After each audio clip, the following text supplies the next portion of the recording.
Eh bien, une fois de plus, bonjour à toutes, ici à Natania, dans cette ville qui, comme je le dis toujours, est le microcosme de cette réussite inimaginable du retour de notre peuple sur sa terre. Et comme je le dis toujours, il faudrait changer le nom d'Israël et l'appeler Gruel et plus Israël, mais surtout Natania, il faudrait l'appeler cette ville Gruel, parce qu'il y a des grues partout, et ça pousse comme des champignons, Baruch Hashem. Une ville magnifique. Nous, on l'a connue il y a presque 30 ans. C'était pas ça encore, et aujourd'hui, c'est un des diamants de notre terre. Et tellement de Français aussi d'origine française, de francophones. Baruch Hashem, notre peuple avance à galop maintenant, c'est plus à grands pas, vers la délivrance finale, et qu'on ait le mérite d'être la génération qui verra la délivrance finale. Amen vechen yeh ratzon. Alors, on va commencer par un verset dans les psaumes qui dit « Shron eretz ur emuna ». La traduction d'après le sens est « Pour que tu puisses t'installer dans ce monde, dans la terre, tu as besoin de te comporter avec emuna ». Emouna, je ne vais pas traduire devant vous, vous êtes tous hébraïsants, et je préfère ne pas traduire parce que, quelle que soit la traduction, on va se retrouver à l'église. Mais Emouna, et en hébreu, le mot Ure'e, c'est pas voix, mais ça vient du mot Roé. Un Roé, c'est un berger qui conduit derrière lui un troupeau. Ça veut dire comporte-toi avec Emouna. Une traduction plus d'après le sens, soit un berger de la Emouna. C'est-à-dire qu'il faut que dans ta vie, non seulement tu puisses vivre avec Emouna, mais tu puisses être aussi un modèle, un exemple pour les autres qui, entendant ou voyant, regardant, comprenant comment tu vis et ce que tu es, que ça va entraîner d'autres hommes, d'autres personnes à te suivre en disant « lui, c'est vraiment un modèle de Emouna ».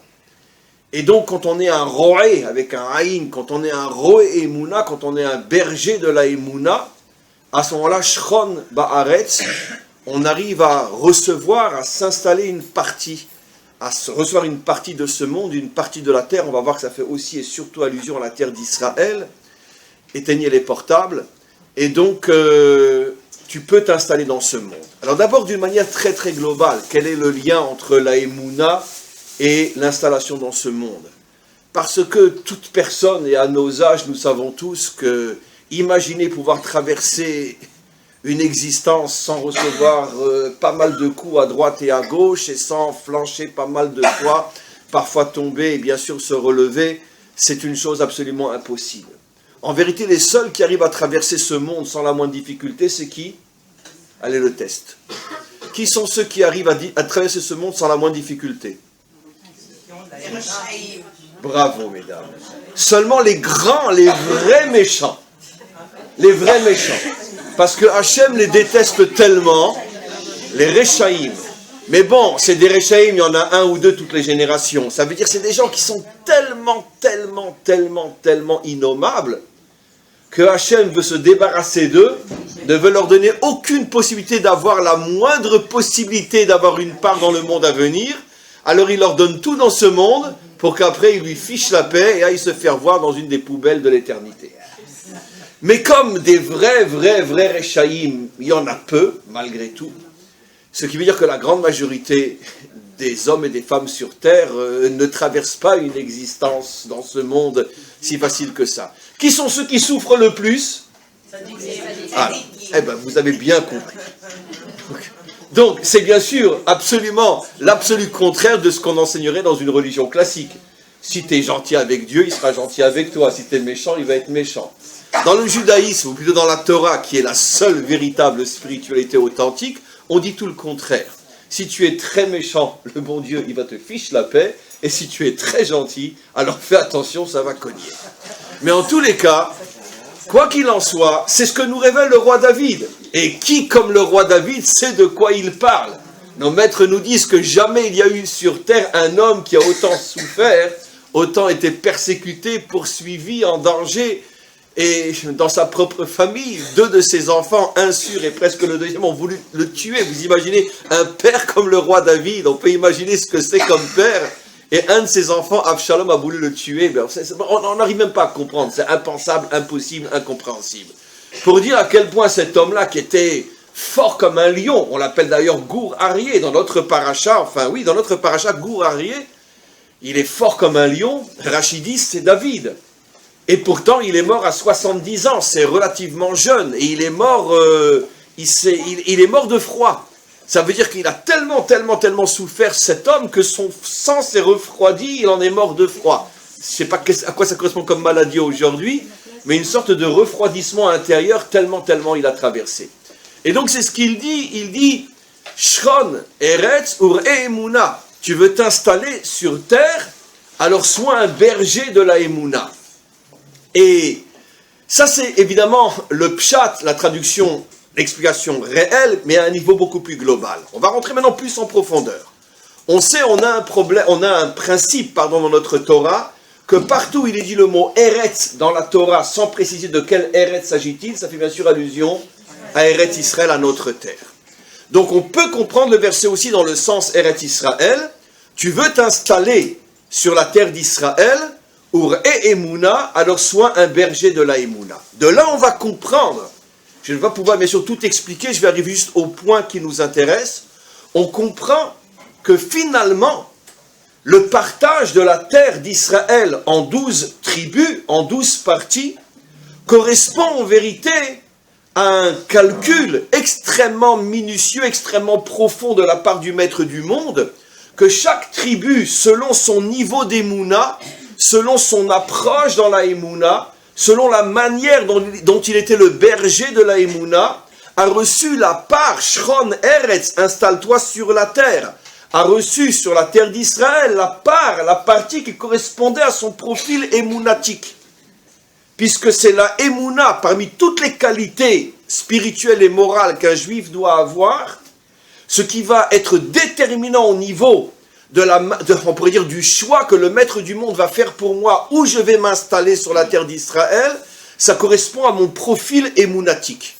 Selon mon style d'émouna, Hachem va me mettre dans le nord, dans le sud, au milieu, à l'est, à l'ouest, et chacun d'entre nous, ça je ne peux pas expliquer parce que c'est trop profond, mais sachez que chacun d'entre nous, là où il est, si un est à Natania, l'autre est à Ranana, l'autre est à Jérusalem, un est à Beersheba, Haïfa, etc., chacun, nous on croit qu'on a choisi parce que moi j'ai envie d'être au bord de mer, je me suis mis là parce qu'il y avait mes enfants ou mes parents, je me suis mis là parce que j'aime la montagne, j'aime Jérusalem, ou parce que j'aime la vie, je me suis mis à Tel Aviv. Tout ça en vérité c'est la vitrine, c'est les idées que Hachem nous met dans la tête pour nous obliger à nous mettre là où il a décidé qu'on doit être, parce que la véritable raison qui détermine notre présence ici ou pas à un autre endroit, ça correspond à mon profil Emouna. Shron Eretz Ur et Emouna. Alors bien sûr, on pourrait consacrer sans doute 12 milliers d'heures de cours, 1000 heures sur chaque tribu, et expliquer pourquoi justement la tribu de Naphtali est à tel endroit, pourquoi la tribu de Yehuda est à tel endroit, pourquoi Issachar est à tel endroit. Ça demande des connaissances et une science qui, je ne pense pas, est de notre niveau, dans notre génération, mais elle existe certainement cette science. Mais par contre, sur certains personnages, sur certaines tribus, même des gens comme nous pouvons comprendre pourquoi et quel était leur profil émounatique, et on va comprendre quelque chose d'extraordinaire. D'abord, on va revenir à une vieille dispute, puisque c'est encore plus ou moins nos parachiotes, Yehuda et Yosef. Sur quoi se disputaient-ils? Dans le fond, au-delà bien sûr du sens premier du texte qui malheureusement est parfois pris à la lettre et malheureusement nous bloque et nous empêche de découvrir véritablement les messages profonds et authentiques de la Torah. Sur quoi discutaient-ils finalement? La discussion, explique nos maîtres, c'était justement sur ce point-là. C'est vrai, nous sommes 12 tribus. Et c'est vrai, la Emouna doit être sous la forme d'un roé, d'un berger qui amène avec lui les autres. Mais lequel d'entre nous est le roé de tous? Lequel d'entre nous est le véritable modèle émounatique? On va bien sûr détailler. Yosef disait, moi je suis le berger de la Emouna, tout le monde doit me suivre. Parce qu'une Emouna comme la mienne, il n'y a pas, je suis au-dessus des autres. Yehuda disait, ma pitom, c'est moi qui suis au-dessus de tout le monde. C'est vrai, un s'appelle Tzadik, l'autre s'appelle Melech, Mais quoi qu'il en soit, chacun des deux voulait amener derrière lui toutes les autres tribus, pas que les autres tribus n'avaient pas d'émouna, mais il y a forcément dans un groupe, il y a forcément un leader, et ils se disputaient le leadership, qui est le véritable modèle de la émouna pour le Ham Israël. Et en vérité, les deux avaient tort, parce que les deux avaient raison. Généralement, quand deux personnes se disputent et que les deux ont tort, c'est qu'en vérité, et qu'elles se disputent, c'est parce que les deux ont raison. Je dis toujours, en blaguant un petit peu, que ça m'arrive des fois de m'occuper de Shlom Bayit, alors tu reçois l'un et l'autre, et chacun t'expose son problème. Alors, pour détendre l'atmosphère, je réponds toujours quelque chose qui est vrai. Je leur dis, écoutez, je ne peux pas vous aider, parce que vous avez tous les deux raison. Chacun selon son point de vue et son angle de vue. Mais vous, en tant que femme, vous avez votre vision féminine, lui, en tant qu'homme, il a sa vision masculine. Mais vous avez parfaitement raison en tant qu'homme, vous avez parfaitement raison en tant que femme. Maintenant, comment qu'on fait pour s'entendre? Ça, c'est difficile. Mais donc, généralement, les disputes les plus compliquées, c'est quand tous les deux ont raison. Parce que quand il y en a un qui a tort, et qui en plus il le sait, bon, c'est vite fait, 2 claques et c'est fini. Mais quand quelqu'un sait, est persuadé qu'il a raison, mais ce qu'il ne comprend pas, c'est que ta manière à toi de voir est vraie uniquement dans le cadre restreint de ta perception des choses en tant qu'homme. Mais elle, en tant que femme, elle a tout aussi raison que toi. Le problème, c'est comment on va faire pour mettre ensemble un homme et une femme. Mais quoi qu'il en soit, maintenant, c'est vrai entre les hommes et les femmes, c'est vrai entre les individus, et c'est encore plus vrai entre les peuples. Les peuples qui se disputent n'ont pas forcément, c'est pas toujours noir et blanc. C'est souvent, et de plus en plus, noir et blanc, mais ce n'est pas que noir et blanc. En vérité, chacun selon son point de vue, sa sensibilité, son éducation, sa foi, sa sensibilité a une vision différente du même problème, et les deux ont raison. Et c'est comme ça qu'il faut le comprendre. Et le problème entre Yehuda et Yosef, comme on va le voir, c'est que les deux avaient raison. Les deux pouvaient, oui, être un véritable modèle de la Emouna. Et maintenant, je commence le cours. D'où on le voit d'une manière extraordinaire. C'est que, quelle est la plus grande preuve en Eretz Israël du fait que le maître du monde a choisi mon territoire plus qu'un autre? Quelle est la plus grande preuve que mon territoire, ma tribu, est le territoire, on pourrait dire, choisi par Hachem, aimé plus que les autres territoires, aimé d'Hachem plus que les autres? C'est facile. Quelle est la preuve? Mais quelle est la preuve concrète que mon territoire, c'est celui qui a été choisi? Une preuve spirituelle, comme quoi, quand je vais le dire, vous allez dire, mais évidemment. Une synagogue. Mais non, Arsinaï, c'est pas en Eretz Israël. Je parle en Eretz Israël, en Israël. Bravo, mesdames, le temple, évidemment.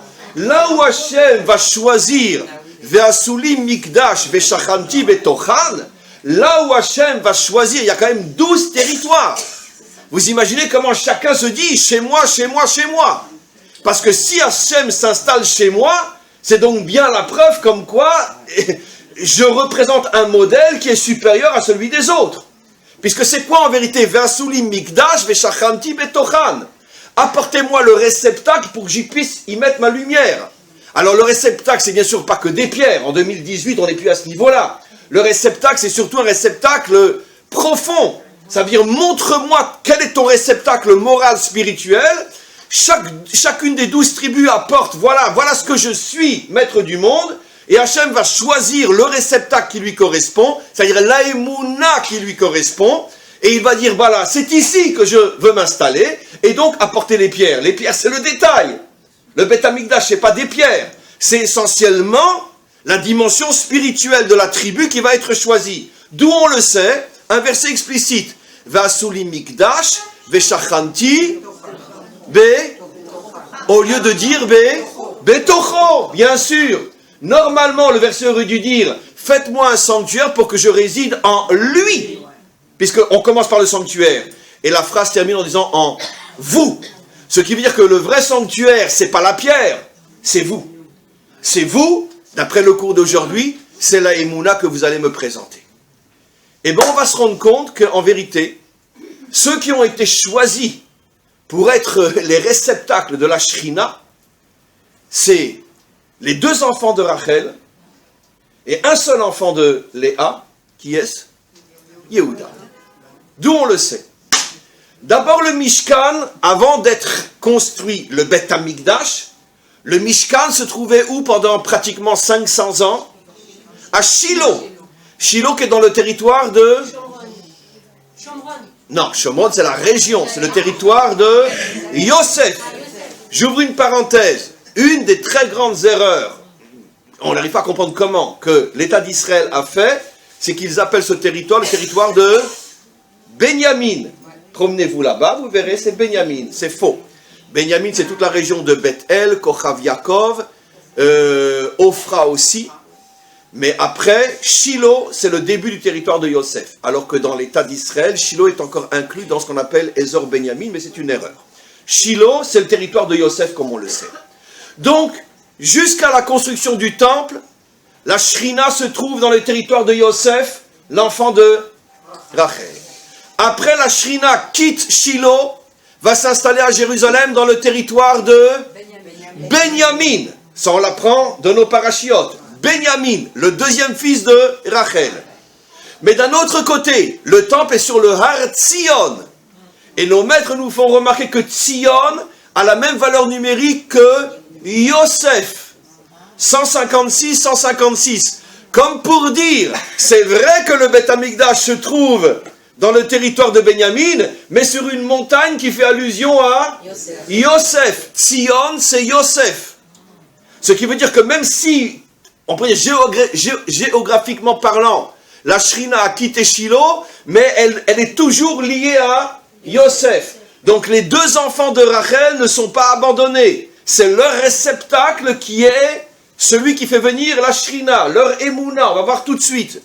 Mais d'un autre côté, le Harabayit, Benyamin, et le Har Tzion, Yosef, sont dans la ville où se dévoile la royauté de qui? Yehuda, Jérusalem. Ce qui veut dire qu'en vérité, qui sont les trois personnages qui ont mérité de voir la Shrina se dévoiler dans leur réceptacle à eux? Yosef, Benyamin, Yehuda.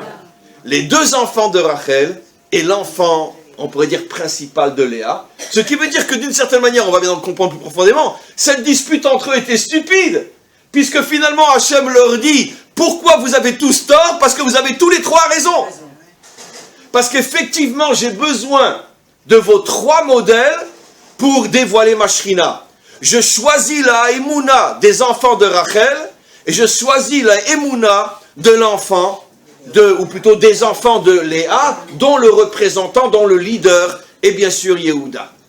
Alors maintenant, ce qu'il va falloir comprendre, c'est que représente la Emouna de Yosef, que représente la Emouna de Benyamin, que représente la Emouna de Yehuda, et on va pouvoir retirer de ce cours des choses très importantes pour nous dans la vie de tous les jours. On va commencer par Yosef, puisque Shiloh d'abord avant Beth Amikdash. Je l'ai déjà expliqué, mais c'est bon de le redire. On voit quelque chose d'absolument fabuleux lorsque Yosef se dévoile à ses frères. D'abord, pour comprendre ce que je vais dire, rappelons-nous très très brièvement ce que vient de traverser Yosef pendant 20 ans à cause de ses frères et aussi à cause de son père. Pourquoi? Comme le dit Rashi.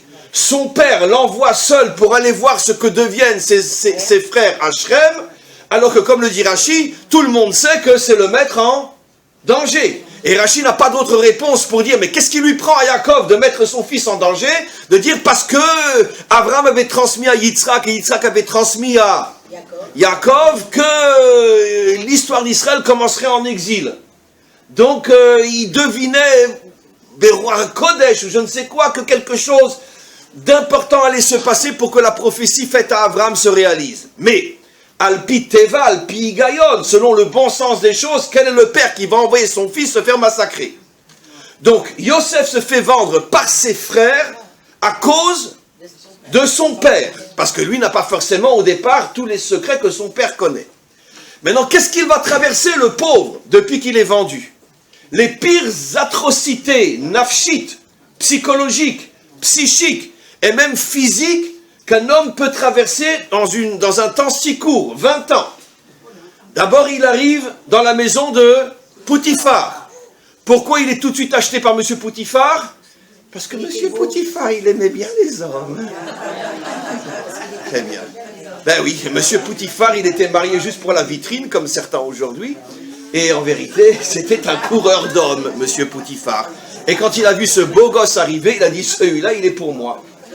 Rachi explicite, etc.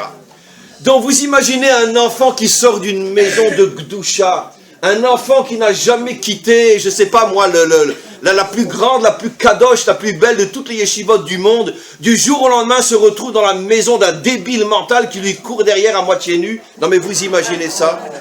Ben oui, c'est pas de moi, c'est dans le Midrash. Absolument. Et d'ailleurs le Midrash explique que Potiphar est tombé, il s'est blessé à cet endroit-là et après lui a fichu la paix. Quand il courait derrière, il était tout nu. Oui. Vous imaginez le trauma d'un enfant de 17 ans qui a derrière lui le paquet que son père et mes frères m'ont vendu. Vous imaginez le trauma psychologique, psychique, le mal d'être, le mal de vivre. Et regardez, à cause de vous, je suis en face d'un tordu qui veut me violer. Quel âge il avait? 17 ans. 17 ans. Vous imaginez le trauma, mais il lui faut 150 000 heures de psychologie pour s'en sortir. Rien que ce trauma-là, il ne s'en sortira pas. Et puis après, quand l'autre, il est tombé, il s'est fait mal à cet endroit-là, il lui fiche la paix, alors c'est madame qui rentre en scène. Et alors là, c'est terrible. Parce que c'est tous les jours, tous les jours, tous les jours, tous les jours. Là, je vous pose la question, tout le monde sait qu'une personne qui vit un trauma intérieur, qui a un dégoût de la vie, eh bien, il ne cherche qu'une seule chose, c'est quoi? C'est se shooter, exactement. Et se shooter, c'est-à-dire chuter. D'accord? Se shooter, ça veut dire oublier, se droguer. Alors, on peut se droguer avec de la drogue, on peut se droguer avec une femme, on peut se droguer avec de l'argent, peu importe. Mais il a besoin de plaisir, il a besoin de vivre. Alors, la première fois, il dit non, la deuxième fois, il dit non, mais ça dure des mois, ça dure des mois, et des mois, et des mois, et des mois. Et il ne cède pas. Vous imaginez le trauma? Et puis bon, soyons sérieux, ça reste un gosse de 17 ans. Arrêtons de croire que c'est un saint avec des ailes. Donc, c'est sûr que c'est très, très, très dur pour lui. Très dur. Finalement, il refuse. On connaît l'histoire. Elle le fait mettre 12 ans en prison. Mais attention, que Dieu nous pardonne. D'accord? Même aujourd'hui, je pense que mieux vaut se suicider que de passer 12 ans aujourd'hui dans une prison égyptienne d'aujourd'hui. Aujourd'hui encore. Vous imaginez ce qui se passe dans une prison, on a tous vu les films, hein? L'homosexualité, les trucs, les chantages, les coups de couteau, les coups de... les clans, les trucs. Vous imaginez aujourd'hui une prison en Égypte, où les gardiens se régalent de voir les détenus s'entretuer. Vous imaginez une prison il y a 3500 ans, à l'époque de Pharaon, quel genre de saleté était là-bas? Vous imaginez un beau gosse comme ça qui arrive là-bas, mais tout le monde lui saute dessus pour le violer. Et si tu n'es pas d'accord, on te fait la peau. Mais vous imaginez ce qu'il a traversé, Yosef, 12 ans de prison. Nous, on lit la Torah comme ça. Il était une fois l'histoire de nos ancêtres, les Hébreux. Mais c'est pas Astérix, la Torah. Mais vous imaginez ce que cet homme-là va vivre pendant 12 ans, et une fois de plus, il ne tombe pas. Mais malgré tout, il en a lourd. Et la plus grande de toutes les souffrances, ça va être quand? Mais quand il va sortir de prison. Et qu'à ce moment-là, il va devenir vice-roi d'Égypte. Ah, vous ne comprenez pas ce que je dis? Vous savez ce que ça veut dire pour un homme comme Yosef diriger un pays aussi sale, aussi corrompu, aussi pourri, aussi impur que l'Égypte? Et vous imaginez toutes les magouilles qu'il y avait là-bas. Nos maîtres appellent cette terre Eretz Zima, la terre de la débauche.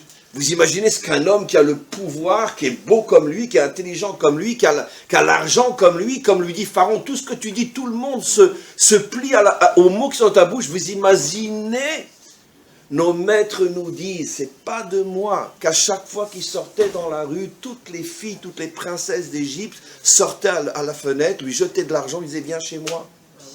Toute la journée, tous les jours.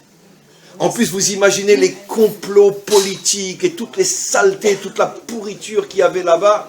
Aujourd'hui, dans notre monde moderne, on sait comment ça fonctionne un parlement. Alors imaginez, il y a 3500 ans, à l'époque de Pharaon. Et l'idolâtrie. Mais tout le monde était idolâtre là-bas. Vous imaginez, partout où il allait, il y avait des statues partout. Et qu'est-ce que son père lui dit dans notre paracha? Maintenant, je sais que tu es injuste.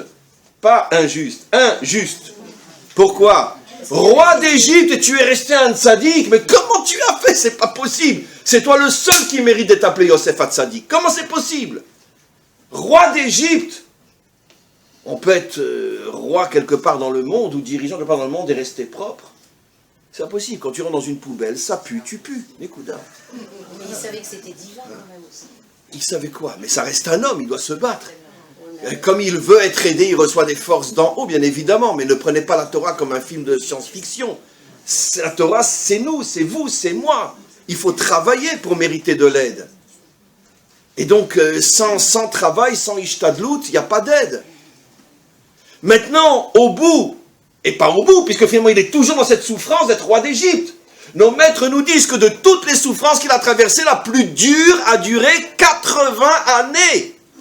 À l'âge de 30 ans, il devient roi d'Égypte. Pendant 80 années, il souffre tous les jours. Mon Dieu, il faut que je sorte de chez moi, que je rentre dans cette pourriture qui pue. Rencontrer des filles à moitié je ne sais quoi, des idolâtres, des corrompus, la mafia. Et ceci pendant 8 heures tous les jours. Tous les jours, il avait peur de péter un câble. 80 années, ça a duré. Et il rencontre ses frères. Et alors là, la révélation, elle est incroyable. Je vous pose la question, encore une fois. La Torah n'est pas l'histoire de nos ancêtres, les Gaulois hébreux. D'accord? Essayons de la vivre, essayons de la comprendre. Tu rencontres tes frères. Mais comment tu vas réagir? Mais c'est normal, mais toute la douleur, un homme normal, même un homme juste. Le problème, c'est qu'on est tellement habitué à lire ces passages qu'on confond, on les prend pour des anges. C'est plus des humains. Ah bon, il a très bien réagi, c'est bien, c'est Yosef HaTzadik, hein, c'est Yosef HaTzadik. Hein. Jusqu'à quand on va étudier la Torah comme ça? C'est un homme, c'est un humain. Comment qu'un humain réagit quand il est en face de ceux qui lui ont causé des décennies de souffrances insupportables? D'accord. Et en plus, regardez maintenant.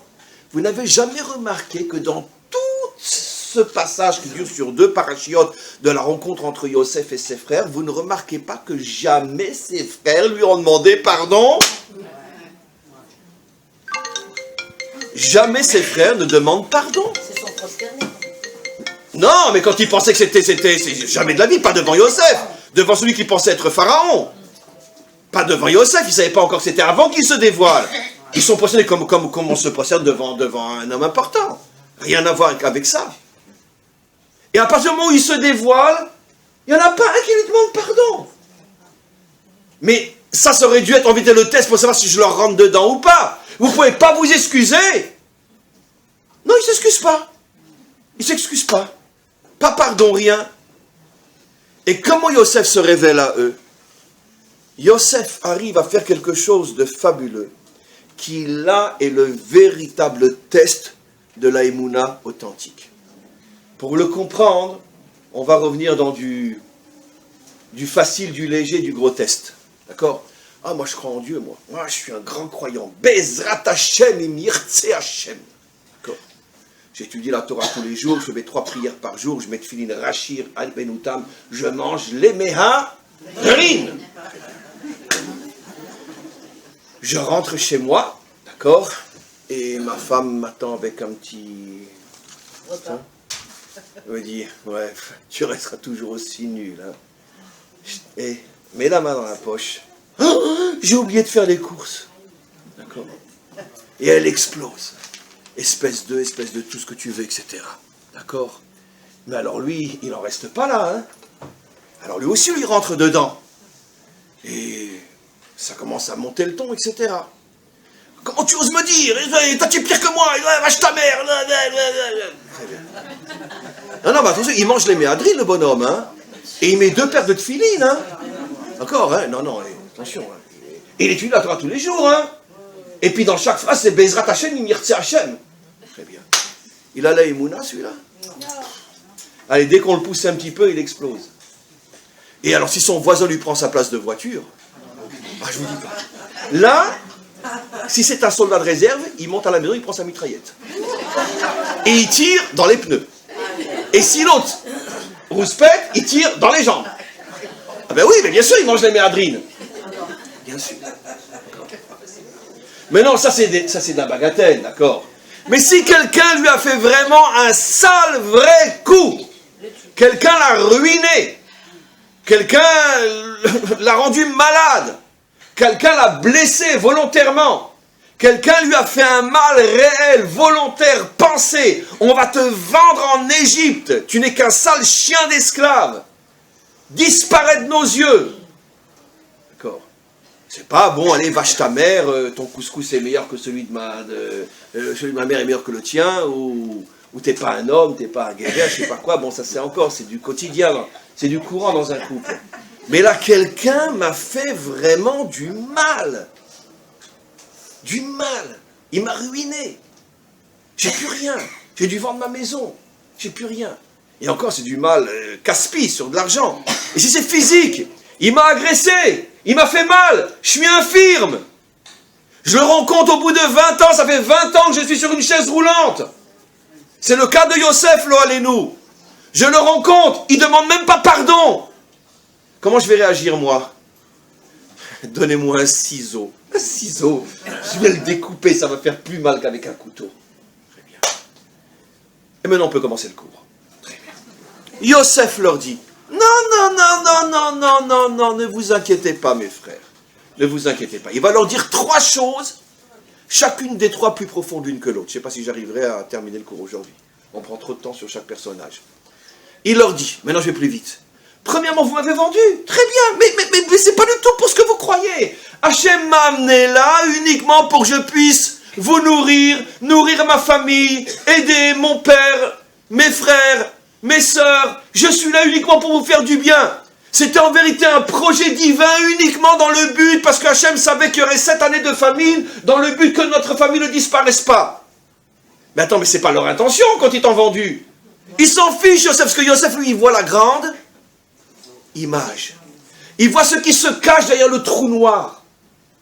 Un homme, généralement, il reste dans son trou noir. Tu te rends compte ce qu'il m'a dit, tu te rends compte ce qu'il m'a fait. Et lui dit, mais sors de ton trou, sors, vois la grande image, sauf maintenant, tu as été vendu, c'est vrai, mais tu peux aider ta famille. Deuxième étape, encore plus profonde que la première. Il leur dit, mais en vérité, c'est même pas que pour la famille, parce que la famille, c'est que 7 ans. Il y a un projet beaucoup plus profond dans cette histoire que vous m'avez vendue. Parce que Hachem avait dit à Abraham que notre peuple naîtrait en exil. Et donc il fallait que nous soyons sur une terre étrangère pour que notre peuple puisse naître. Vous vous rendez compte, mes frères, que grâce au fait que vous m'avez vendu, grâce à vous, l'histoire du peuple juif va pouvoir commencer. Je crois qu'il a besoin d'un psychologue, il est grave, hein, Yosef. Très grave. Très grave.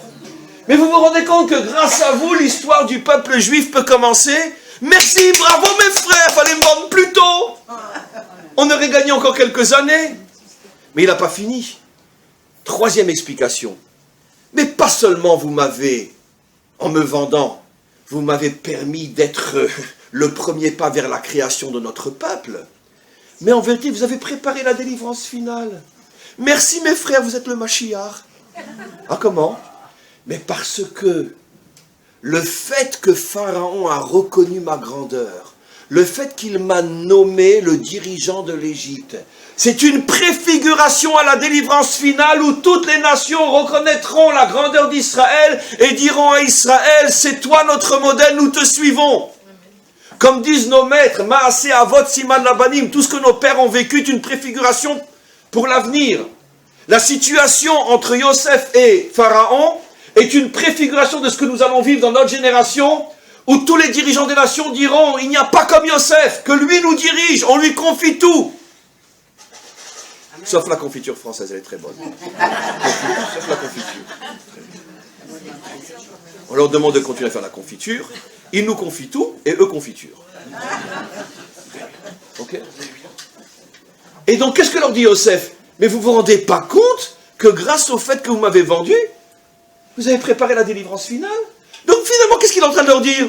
Vous avez créé toute l'histoire du peuple juif, depuis sa naissance jusqu'à la délivrance finale, en me vendant. Je peux comprendre que le bon Dieu, il se met à pleurer. Parce que c'est vraiment à pleurer. Vous imaginez un homme auquel on a fait de telles grâces, et qui est capable de s'élever à un niveau, de dévoiler la lumière qui se cache dans l'obscurité, parce qu'il a une émouna. C'est impossible, maître du monde, que ce qui m'est arrivé, c'est uniquement pour me cogner, c'est impossible, maître du monde. Même si je méritais une punition parce que j'ai dit du mal de mes frères, c'est vrai, mais ça n'existe pas chez toi, Hachem, que tu fasses des choses et qu'il n'y ait pas une lumière infinie qui se cache derrière l'obscurité. Je déchire le voile, je dévoile la lumière. Maître du monde, waouh! Dans cette vente, tu as préparé toute l'histoire du peuple juif jusqu'à la délivrance finale. Oh, merci mes frères, heureusement que vous m'avez vendu. Qu'est-ce qu'on apprend de la Emouna de Yosef? J'en ai encore deux encore, il faut faire vite. De la Emouna de Yosef, on apprend que la vraie Emouna, le vrai test de la Emouna, c'est pas combien de paires de tefilines tu mets, c'est pas ton niveau de cacheroute. Ça, c'est les instruments pour arriver à la vraie. Mais c'est uniquement le chemin pour, car c'est sûr que si tu manges du cochon, tu risques pas d'arriver à cette émouna. Mais c'est le chemin uniquement pour y aller, mais c'est pas le but. Le but, le test de la émouna, c'est quand on te rentre dedans et qu'on a vraiment l'intention de te descendre. Comment tu réagis après? Est-ce que tu es capable de sortir de ton trou et voir que sauf, tout ce qui t'est arrivé, ça avait un sens profond, et que finalement Hachem, lui, même quand il se sert du point de l'obscurité, à l'intérieur de ce point, il met un diamant. Ne reste pas coincé sur le point, ouvre la main et vois le diamant que Hachem te cache dans le coup de poing qu'il t'a mis en pleine figure. Ouvre la main. Et c'est ce que Yosef a fait. Hachem a dit, un homme comme ça, lui c'est un vrai Mahamin. Chez lui je veux ma shrina. Deuxième enfant de Rachel, Benyamin. Benyamin aussi, un exemple fabuleux. On le lit, on le sait, mais personne ne le voit. Quand il rencontre Yosef, bien sûr, Yosef est en train de craquer, mais avant de craquer, il lui dit, combien d'enfants tu as? J'en ai 10. Ouais, Yosef a 10 enfants, car les autres n'en ont pas autant que toi. Hein. Puis Yosef se dit, mais comment un homme comme ça a eu la force de faire 10 gosses? Parce que généralement, après le double trauma qu'un homme comme ça a traversé, il n'a pas tellement envie de donner la vie, parce qu'il est dégoûté de la vie. Pourquoi aujourd'hui on ne fait plus d'enfants? Pourquoi dans le monde en général on ne se marie plus, il n'y a plus de gosses, plus rien? Parce que les gens sont dégoûtés de la vie. Puis ils n'ont pas envie de faire naître des enfants dans un monde tellement dangereux, on ne sait pas ce qu'il y aura demain. Mais lui, il avait deux raisons essentielles de ne pas être celui qui mettrait le plus d'enfants au monde. C'est que sa mère, il ne l'a jamais connue. Sa mère, elle est morte à la naissance. Et finalement, le seul qui s'est occupé, qui c'est qui est devenu sa maman? C'était qui est devenu sa maman? Qui est devenu sa maman? Yosef est devenu sa maman, bien évidemment. Son frère, son grand frère. Yosef est devenu sa maman. Évidemment. Parce que son père n'est pas que son père, il est le père de 12 tribus. Mais qui est devenu celui qui s'occupait de lui? C'est Yosef. Bon, drôle de maman, mais c'était sa maman. C'était son soutien, c'était son espoir, c'était sa force. Et il a perdu sa deuxième maman très jeune. Il a pris 2 coups qui généralement, on le sait pour ceux qui font de la psychologie, d'accord, bloquent un homme. Il n'aime plus la vie parce qu'on lui a pris la vie. Sa mère, c'est sa vie. Son frère, c'était sa vie. On lui a pris sa vie. Il n'a plus envie de vivre. Et certainement pas de faire des enfants. Qu'est-ce qu'il a fait, Benyamin? Je vais laisser l'adversité m'affaiblir. Allez, encore un enfant. Ben, c'est bonnet. Encore une construction. Et encore une construction. Et à chaque fois qu'il se sentait mal, allez, encore un enfant. Allez, encore un enfant. Moi, qu'est-ce que je montre, Benyamin? Qu'est-ce que je montre? Que j'ai une vraie émouna.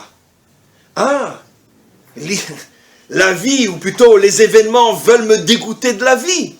Eh bien, moi, je montre que rien n'arrivera à me dégoûter de la vie. Et c'est ça le secret de ces 10 enfants.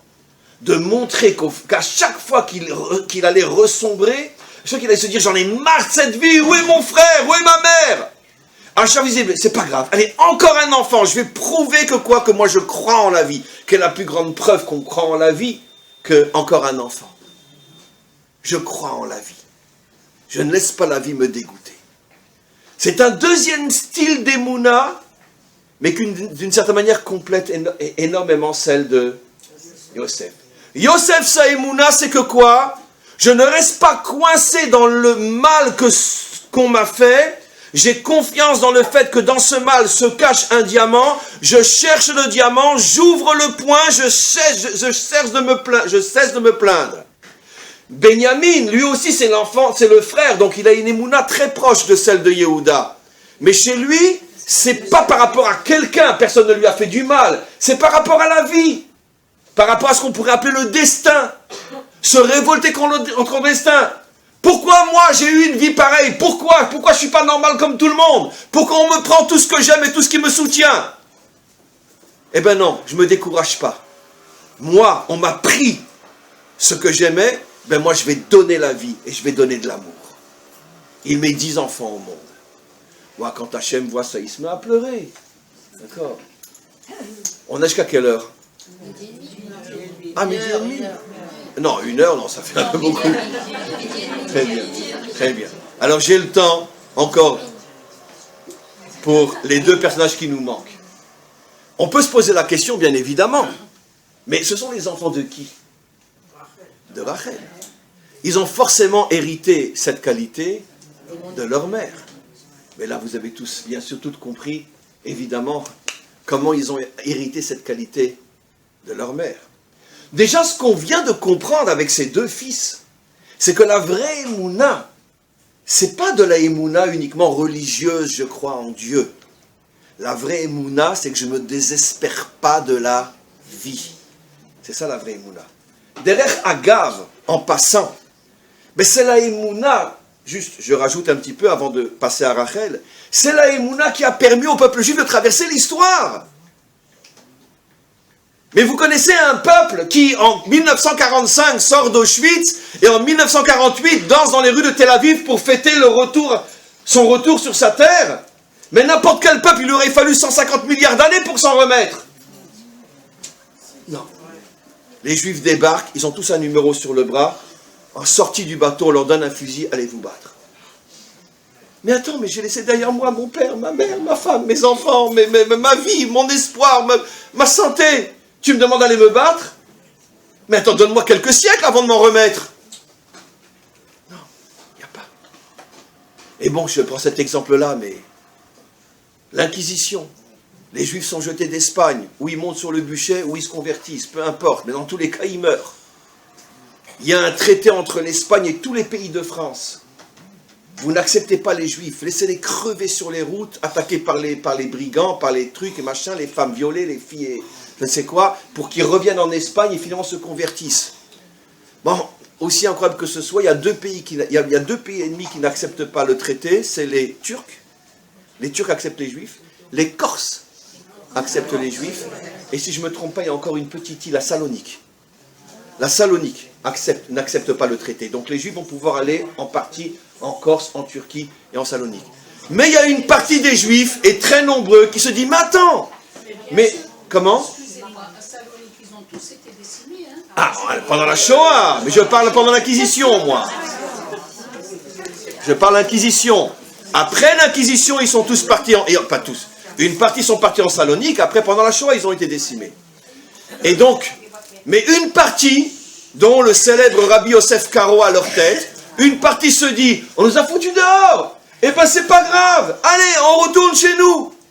Et finalement, quelle a été la première vraie sioniste de l'histoire de notre peuple? Elle s'appelait Isabelle, en plus elle était catholique. Ben oui.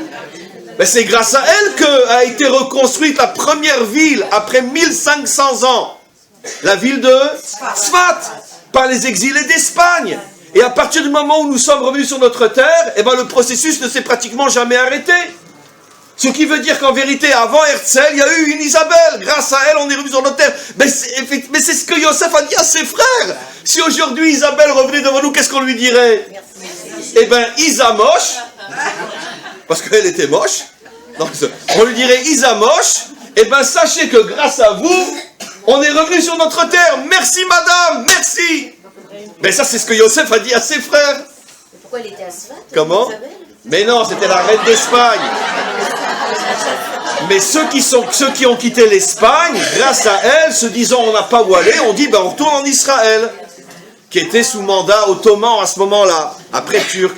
Et ils ont reconstruit la première ville.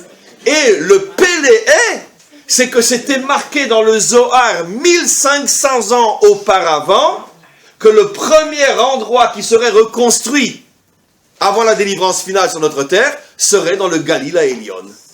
Et aujourd'hui, allez à Tzfat, vous verrez que c'est marqué à l'entrée, Bira, c'est la capitale du Galil Elyon. C'est-à-dire que le Zohar avait déjà prévu 1500 ans auparavant que la reconstruction se ferait par le Galil Elyon, la ville de Tzfat. Non mais attends, on peut quand même dire merci à Isamosh. Vraiment, très bien. On continue. Donc, maintenant, on va voir Rachel. Il nous reste Rachel et Yehuda. Alors Rachel, bien évidemment, c'est bien la mère de ses fils. Parce qu'elle est le premier modèle fondamental de mettre sa vengeance, sa rancune, son désir, son intérêt. Elle met tout de côté parce qu'elle voit la grande image. Et j'explique. Il est pourtant dit Abba leorgecha ashkem ve orgo. Celui qui vient pour te faire du mal, c'est pas seulement pour te tuer, c'est dans tous les sens du terme, devance-le et défends-toi. Nous, on connaît tous cette histoire qu'elle a vu sa sœur passer devant elle. Alors elle s'est dit, ça résonne comme au catéchisme, excusez-moi, je ne veux pas faire honte à ma sœur, alors tu aimeras ton prochain comme toi-même, alors je vais la laisser me prendre mon mari. Il faut rajouter Alléluia. Alléluia. C'est vrai que c'est marqué, mais on n'est quand même pas des âmes qui vont prendre cette explication au premier sens. C'est impossible, parce que c'est pas juif. Attends, on vient te prendre ton mari, tu dis, oh ma soeur, je ne veux pas te faire de peine. Mais attends, mais qui est en train de faire de la peine à qui? Qui est en train de ruiner la vie de l'autre? Tout le monde sait qu'il a travaillé 7 ans pour Rachel. Qu'est-ce que ça veut dire? On n'est pas au catéchisme. C'est quoi cette histoire-là que je la laisse passer devant moi parce que quand on te frappe sur une joue, tu tends l'autre joue? Non mais attends, mais c'est quoi? Et malheureusement, il y a des millions de juifs qui continuent à prendre cette histoire à la lettre. C'est pas ça ce qui s'est passé. C'est qu'elle, elle a vu la grande image. Elle est arrivée à casser la clipa, l'écorce, et à découvrir le fruit. Elle s'est dit, mais attends, mais qu'est-ce qui se passe là? Mais comment qu'elle ose? Mais comment qu'elle peut? Mais c'est pas possible! Et puis après, elle s'est dit, mais attends, je dois pas dire comment qu'elle ose, comment qu'elle peut, comment c'est possible. Je devrais lui dire à lui comment tu oses, comment tu peux. Pourquoi? Parce que qu'est-ce que nous enseignent nos maîtres? Qu'est-ce que fait Hachem depuis qu'il a arrêté de créer le monde? Ou mes avec Zivugim. Il y a une chose que Hachem a gardée dans ses mains et qu'il ne confie à personne d'autre. Que se rencontrent ceux qui doivent se rencontrer, mes avec Zivugim. Alors si c'est vrai pour vous et moi, ne parlons pas d'un zivoug entre Yaakov, le père fondateur d'Israël, et c'est ou son épouse. C'est forcément entre les mains d'Hachem. Et donc elle a le courage de ne plus regarder Léa, mais de regarder Hachem, lui dire, mais Hachem, mais qu'est-ce que tu es en train de faire? Mais qu'est-ce que tu es en train de faire? Mais comment c'est possible que tu lui laisses prendre mon mari? Pourtant tu es mes avec Zivugim. Comment tu laisses faire une chose pareille? Et Hachem lui dit, ma fille, réfléchis, tu vas comprendre. Il n'est pas en train de te prendre ton mari. Elle n'est pas en train de se marier avec Yaakov. Elle est en train de se marier avec, dites-le à haute voix, Esav. Oui. Esav. Mais comment c'est possible? Vous êtes là pour l'entendre. Parce qu'il y a un grand secret. Depuis que Yaakov a pris la Bechora de Esav, depuis qu'il a pris les brachot, il a pris en vérité Bekdusha, dans la sainteté, il a pris tout le Ophi de Esav. Et Léa était destinée à qui? À Esav. Ça valait le déplacement, non? Ah. Elle était destinée à Esav. Et donc maintenant Yaakov, il porte les deux en lui. Il est Yaakov et il est aussi Esav. Alors Hachem dit à Rachel, il lui dit, mais où tu veux qu'elle aille, ta sœur? Le Esav physique qui reste, c'est une clipa. Mais le fruit de Esav, où il est aujourd'hui?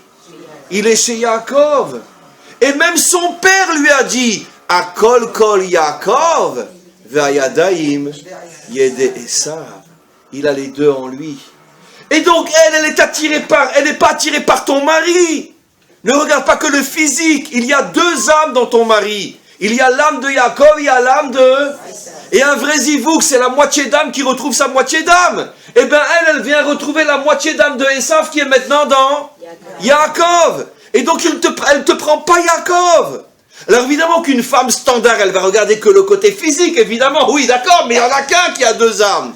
Mais elle, sa grandeur, c'est qu'elle voit les deux âmes et dit, ouah, maître du monde, c'est vrai, je vois. Elle ne me prend pas Yaakov. Yaakov est à moi. C'est mon mari. Elle se marie avec Esav. Moi, je me marierai de toute façon avec Yaakov. Maintenant, je vous pose la question. Allez, vous en connaissez des femmes qui soient capables de faire ça le jour de la roupa quand une autre... Non. Bon, au moins, vous êtes honnête. C'est pas grave. Ça n'existe pas. Vous ne trouverez pas.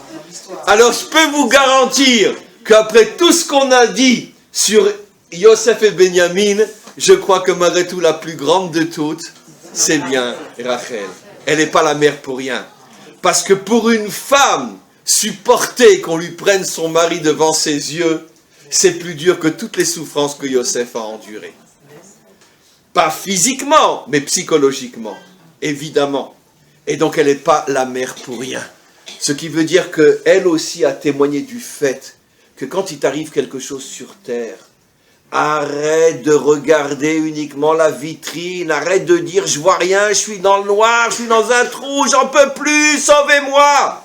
Arrête, ferme-la et ouvre les yeux. Ouvre les yeux, et si tu ouvres les yeux, tu te rendras compte que finalement, tu es en présence d'une lumière inimaginable. Hachem est en train de te faire un cadeau. Mais c'est un cadeau qui est lourd, c'est vrai. Dans un premier temps, ce cadeau, il te fait plier. Mais c'est pas grave, renforce-toi, relève-toi avec le cadeau et montre-le à tout le monde. Mais qui a la force d'arriver à cette émouna-là? Eh bien, celui qui a la force, il méritera que la Shrina soit avec lui. C'est le sort du Beth Amikdash. Choisi sur le terrain des deux enfants de Rachel. Et maintenant, il nous reste encore un moment, un petit moment pour Yaakov, pour Yehuda. Yehuda, lui, incarne un autre style d'émouna qui n'a plus rien à voir avec le style Rachel et ses enfants. Le style Rachel et ses enfants, si je devais le résumer, c'est qu'eux sont capables de continuer à avoir confiance, même si le monde extérieur les pousse à ne plus avoir confiance. Chez Yehuda, c'est un autre mécanisme, et c'est pas par hasard que c'est de lui que sortira le Mashiach. Malgré la grandeur des enfants de Rachel, c'est malgré tout de Yehuda que sort le Mashiach, parce que son style émounatique est une plus grande nécessité pour le monde, et je vais expliquer. Yehuda, comme on le voit dans Parshat Vayeshev, c'est l'absolu contraire de son frère Yosef. Yosef, plus tu lui tapes dessus et plus il monte. C'est pour ça qu'il est comparé à l'huile. L'huile, plus tu essayes de la mélanger pour qu'elle reste en bas, elle remonte toujours. C'est Yosef. Yehuda, une petite claque et il tombe. Et c'est vrai. Tout de suite après la vente de ses frères, d'accord, après la vente de Yosef, viennent ses frères d'Irachi, lui dit, quand ils voient dans quel état se trouve le père, ils disent, attends, mais qui c'est qui a dit qu'il fallait le vendre, hein? C'est pas nous, hein, c'est... Yehuda. Voilà. De là, on apprend que ne vous associez jamais avec quelqu'un pour faire un mauvais coup, parce que quand ça va mal tourner, chacun va accuser l'autre. C'est connu, c'est dans la Torah, c'est éternel, c'est comme ça. Dès que ça tourne mal, chacun accuse l'autre. Moi, j'ai rien fait, c'est toi, hein? D'accord, c'est comme ça. C'est d'ailleurs très souvent ce qui se passe dans un couple. Parce que dans un couple, on a plein de projets en commun. Mais si ça tourne mal, chacun est la victime de l'autre.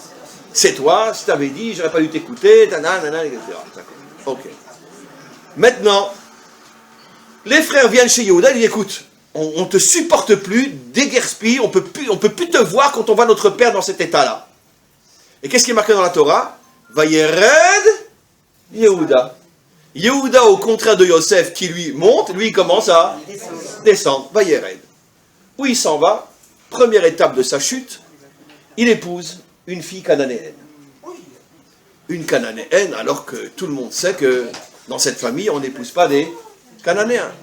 Il épouse une cananéenne. Bon, et manque de peau, il met au monde 3 enfants, les 2 premiers sont des grandes crapules. Comme la Torah le dit, ils sont Ra, Béné, Hachem, et donc ils se comportent très très mal sur le plan couple, etc. Ils se comportent très très mal, et tellement mal que Hachem les tue. Donc on peut imaginer à quel point ils se comportaient mal. Le premier meurt, le deuxième meurt, vous imaginez les coups que prend, il a quitté sa famille, il se marie avec n'importe qui, n'importe quoi, il met au monde 2 enfants qui se comportent comme des crapules, et finalement, sa femme meurt aussi, il se retrouve tout seul, donc finalement, depuis qu'il a quitté sa famille, il passe son temps à enterrer les siens. Bon, même si on ne s'arrête rien que là, on peut comprendre qu'il est déjà dans un sale état, vraiment, dans un sale état. Eh bien, il va faire exactement le contraire de Yosef. Qu'est-ce qu'on a dit tout à l'heure? Quand quelqu'un n'en peut plus, il a besoin de se shooter, il a besoin de se droguer, eh bien, s'il a une tentation, il y court. Yosef, lui, n'est pas tombé dans le piège. Mais Yehuda, lui, Yehuda est en train de traverser un très très grand trauma, un homme seul, traumatisé, dégoûté, il voit une belle fille, il y va. Bon, il ne sait pas que c'est sa belle-fille, mais il va avec une zona.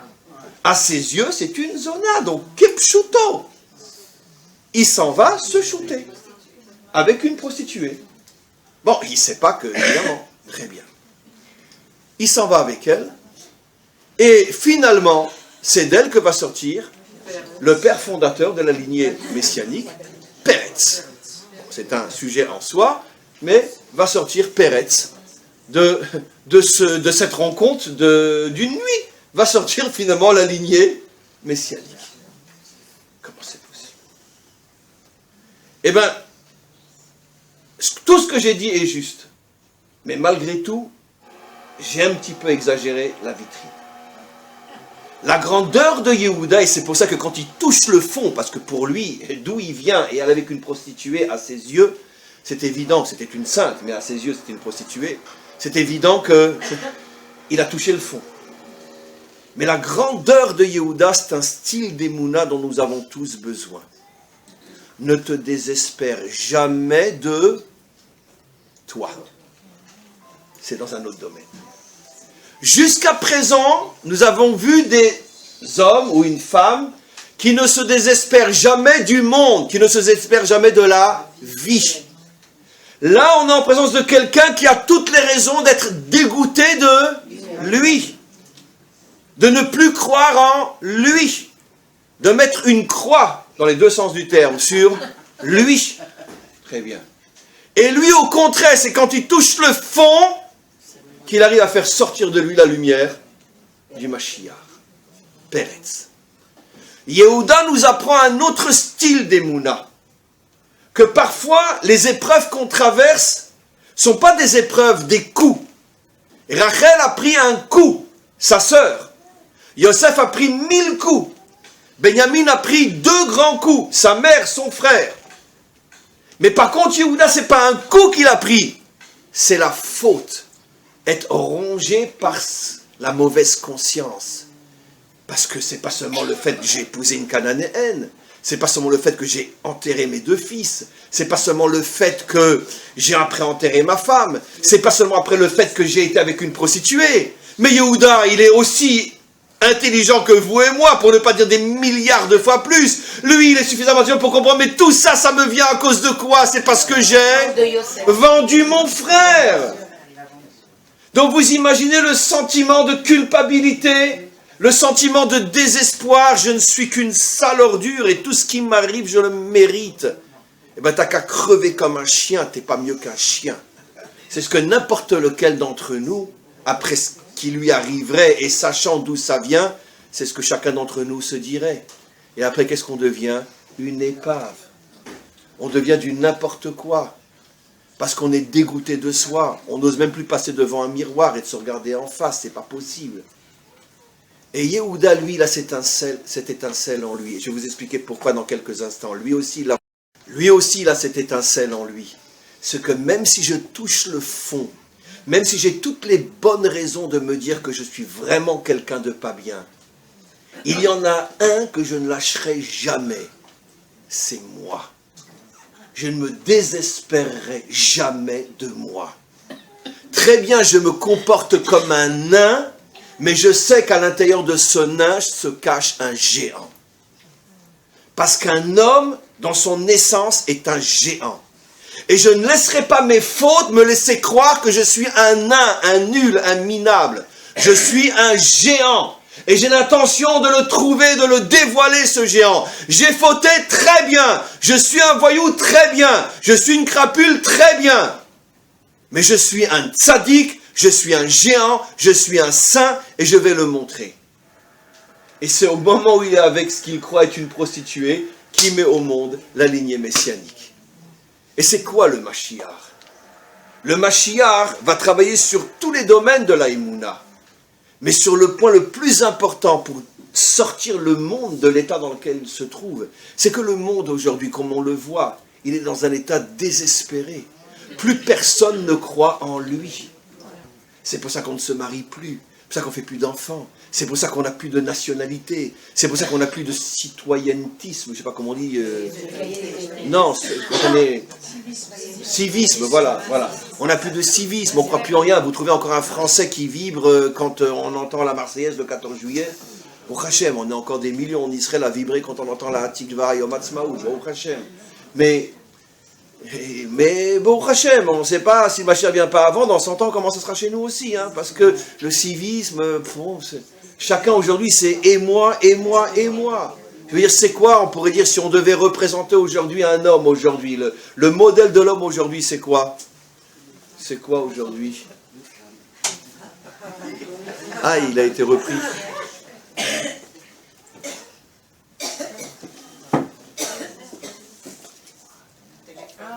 C'est quoi un homme aujourd'hui? Voilà ce que c'est un homme aujourd'hui.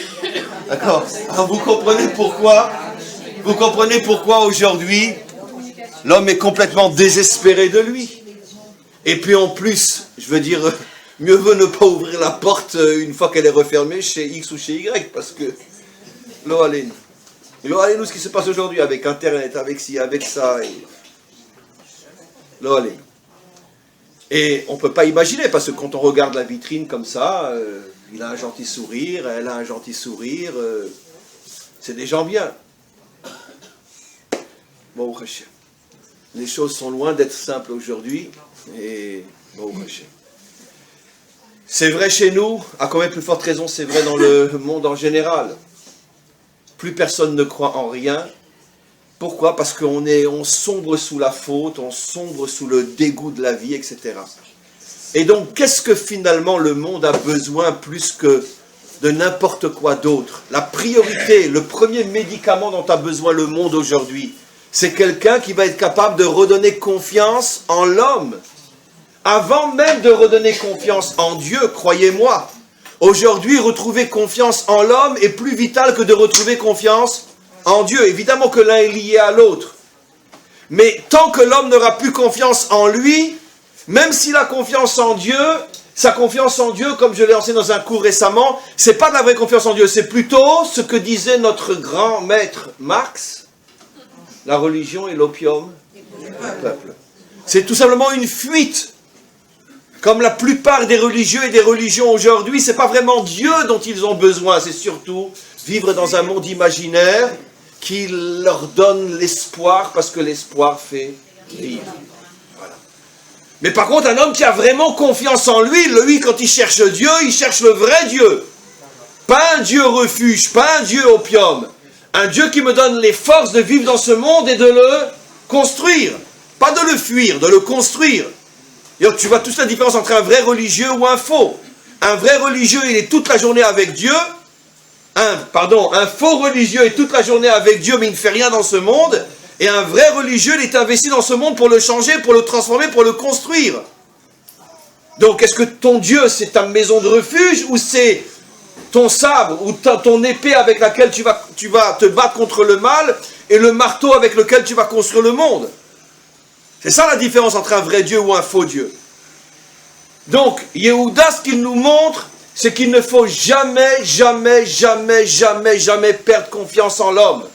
Même si j'ai fait un mauvais mariage, même si j'ai de mauvais enfants, et même si je me suis comporté comme un voyou qui va avec une prostituée, je ne perds pas confiance en moi. Parce que si Hachem m'a créé, s'il a mis en moi une âme divine, c'est que forcément, lui a toujours confiance en moi, et le dernier qui doit perdre confiance en moi, c'est moi-même. Je suis un géant, et je vais le montrer. Et c'est ce qu'il a fait. De lui sort le Mashiach. On comprend maintenant pourquoi nos maîtres nous disent que la délivrance viendra quand plus personne n'y croira. Un texte explicite dans le Talmud.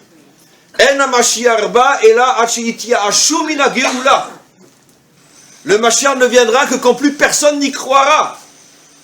Ça veut dire que tant qu'on y croit, c'est uniquement du style l'espoir fait vivre.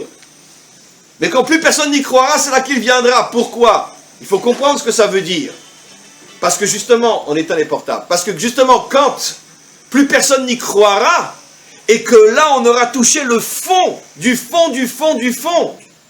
C'est à ce moment-là que vont se réveiller des hommes et des femmes qui, eux, justement, refusent de croire dans le désespoir. Aïouch, comment que dit la phrase?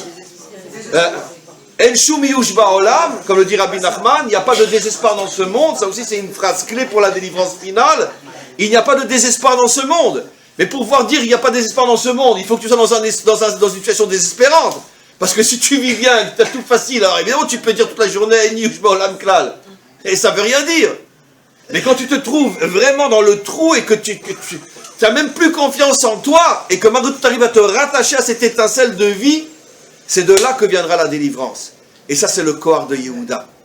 C'est pour ça que Yehuda a été choisi pour être la Malchut, donc d'une certaine manière, le modèle libérateur, parce que de toutes les émounotes dont j'ai parlé, la plus vitale, c'est malgré tout la émouna de Yehuda. Ne te désespère jamais de toi. Et Acharon Chaviv, chaque enfant, il a ce qu'il a, parce qu'il a hérité de sa mère. Comme on l'a vu, Yosef, Benyamin, et maintenant Yehuda. Mais Yehuda, il est né quand? Et qu'est-ce qu'il a hérité de sa mère? Rappelons cette histoire pour terminer, pour conclure. Et de là, on comprend derrière Agav le rôle incroyable d'une mère par rapport à ses enfants. Parce que finalement, tout ce qu'on a dit, et on conclura que finalement, on ne parle jamais du père. Toute la grandeur des enfants qu'on a cités qui méritent le Binyan Beit HaMikdash, c'est la grandeur de la mère. D'accord? De la mère. Et ici, vous en avez une très grande mère, ici à Natania. D'accord? Donc, vous avez un modèle extraordinaire. Comment? D'accord, très bien. Mais en tout cas, voilà. Je dirais pas que c'est une belle-mère, parce que la belle-mère n'a rien à voir avec la mère. Alors maintenant, quand c'est que est né Yehuda, après que Léa a eu un retour inimaginable de Emouna absolument incroyable, et là aussi il faut le citer parce que c'est trop beau. Léa, malgré tout, et quoi qu'il en soit, comme on l'a expliqué, surtout d'après le Sod, elle est oui d'une certaine manière l'épouse de Yaakov et Esav. Elle est oui à sa place d'une certaine manière. Mais comme on le sait, c'est une femme qui est détestée. C'est dur pour une femme. Elle met au monde le premier enfant, elle l'appelle Réhouben. Ça veut dire quoi? Elle l'amène chez son mari, elle lui dit, regarde, Réhouben, je t'ai donné un enfant. D'accord? Et l'autre, il continue à être sur son portable. Laisse-moi, j'envoie un message. Ben oui, il envoie un WhatsApp à... Alors Léa, elle se dit, c'est dur quand même. Alors elle en amène un deuxième. Elle lui dit, Shimon, dis-moi, t'as entendu que je t'ai apporté un deuxième fils? Il dit, mais arrête de me saouler, je suis en train d'étudier. Alors là, elle dit, non, c'est pas t'as entendu que j'ai eu un fils, c'est plutôt Hachem, t'as entendu comment qu'il me haït, mon mari? C'est pas facile, la pauvre Léa. Hein. Elle lui amène un troisième fils. Elle l'appelle Lévi. Elle lui dit, regarde, tu sais quoi, bon, on sort jamais ensemble, pas de théâtre, pas de cinéma, pas de restaurant, D'accord, bon, mais est-ce que tu voudrais m'accompagner, Lévi, les Lavotes? Est-ce que tu voudrais au moins m'accompagner quand on fait des courses le Shabbat? Il dit non, je vais t'envoyer quelqu'un, moi j'ai pas le temps. Elle prend le 3e coup, la pauvre. C'est pas facile d'être Maya Yaakov, parce que Yaakov, comme nous expliquent nos maîtres, il l'a sur la patate. T'as osé passer avant Rachel, je peux pas te le pardonner, j'arrive pas. Ah ben lui, c'est Yaakov, c'est pas ses femmes. Ah oui, c'est pas ses femmes. Il n'arrive pas, explicite, Balatori nous dit, il n'arrive pas, j'arrive pas, quand je te vois, j'ai envie de te cogner, je peux pas. Bon, très bien. Donc, 1 enfant, 2 enfants, 3 enfants. Arrive le 4e, elle dit, mais quoi, je vais encore pleurer? Elle se dit, mais mince alors, arrête de pleurer Léa, arrête de voir ce qui te manque, vois aussi ce que tu reçois. Arrête de voir le demi-verre vide, vois le demi-verre plein. Sauf tu es la première mère qui aura eu les 4 enfants alors que personne n'a encore mis au monde. Et tu es la mère fondatrice du peuple juif. Et en plus, tu mets au monde les tribus les plus importantes. Lévi, la Keuna, Yehuda, le Mashiach. Donc, quel est son sursaut? Arrête de voir ce que tu n'as pas. Commence à voir ce que tu as. Car il n'existe pas sur terre quelqu'un qui n'a que des pertes. Tout le monde perd ou tout le monde ne reçoit pas tout ce qu'il voudrait. Mais combien de cadeaux j'ai à côté? Regarde les cadeaux. Et à ce moment-là, elle dit, waouh, je vais l'appeler merci cet enfant. Et Yehuda, Apaham, Ode et Hashem. Je dis merci. Nos maîtres nous disent que jusqu'à Léa, personne n'avait encore dit jamais merci à Hashem. Tous les commentaires se posent la question, quoi? Personne n'a jamais dit merci? Et Adam, et Noach, et Shem, et Ever, et Abraham, et Sarah, et Yitzhak, et Rivka, ils n'ont jamais dit merci? Non! Quand tu reçois et que tu dis merci, c'est pas un merci que tu dis, c'est donne encore. Quand on dit merci à celui qui te donne, ça aurait été un mot poli pour dire donne encore. Mais quand tu ne reçois pas ce que tu veux et tu dis merci, ça c'est un vrai merci. Personne n'avait encore dit merci à Hachem. Et donc Léa, par ce mérite-là, a mérité d'être la mère du Mashiach. C'est pour ça que Yehuda porte le nom merci. Et c'est pour ça que le premier mot qu'on dit quand on ouvre les yeux le matin, c'est pas zut, le réveil a sonné, mais c'est merci Hachem, commence une nouvelle journée, on va pouvoir encore une fois faire de grandes choses aujourd'hui. Donc Bekitsour, si je devais résumer, car on est arrivé à la fin, Baruch Hashem, on est arrivé à parler de ces 6 personnages fondamentaux, 2 mères et 3 enfants, 5 personnages fondamentaux. Si je devais résumer et que ça soit clair pour nous, la Emouna authentique ne se teste pas dans la dimension uniquement, je dis uniquement religieuse. La Emouna authentique se teste dans la dimension du vécu, de ce que je vis réellement, comme n'importe quel autre humain, avec ma femme, avec mes enfants, avec mon mari, avec mon voisin, avec mon travail, avec toutes les épreuves que je traverse. C'est là que je teste ma Emouna authentique. Alors bien évidemment, je le redis, c'est évident que sans Torah, il n'y a aucune chance, même d'imaginer que tu arrives à cette Emouna authentique. Mais si tu crois que tu as la Torah, ça y est, tu es Ma'amin, tu ressembles à celui qui a rempli sa voiture plein d'essence et qui reste dedans sans avancer. Alors on lui demande, mais qu'est-ce que tu fais? Ah mais ma voiture est pleine d'essence, hein. D'accord, elle est pleine d'essence, mais avance, va quelque part. Et donc la Torah que nous apprenons, les mitzvot que nous faisons, c'est les forces que nous rentrons en nous. Mais qu'est-ce que t'en fais de ces forces? Et quand on va pouvoir savoir si tu avances vraiment dans la vie, c'est comment tu vas faire tomber tous les obstacles qui se dressent devant toi. Comment tu vas les surmonter. Comment tu vas les transformer. Comment l'obscurité va être transformée en lumière. Comment ceux qui te font du mal, tu vas arriver à comprendre que finalement ils te servent à pouvoir t'élever peut-être plus encore. Etc. etc. Et c'est quand tu arriveras à cette dimension-là que véritablement on pourra dire que tu es un Ma'amin, un véritable Ma'amin. Quand le Ham Israël reviendra, et revient bien sûr, mais quand le Ham Israël reviendra de toutes ses forces à cette véritable Emouna, lorsque le Ham Israël comprendra que ça ne suffit pas que dans l'assiette il y ait quelque chose de cachère, il faut que toi tu sois cachère aussi, pas seulement ton assiette. quand tu comprendras que le travail doit être un travail sur toi, sur ton effet, sur ta personne, à ce moment-là, Bezrat Hashem, on sera zoré encore dans notre génération de voir la délivrance. Amen. V'chein yeh ratzon.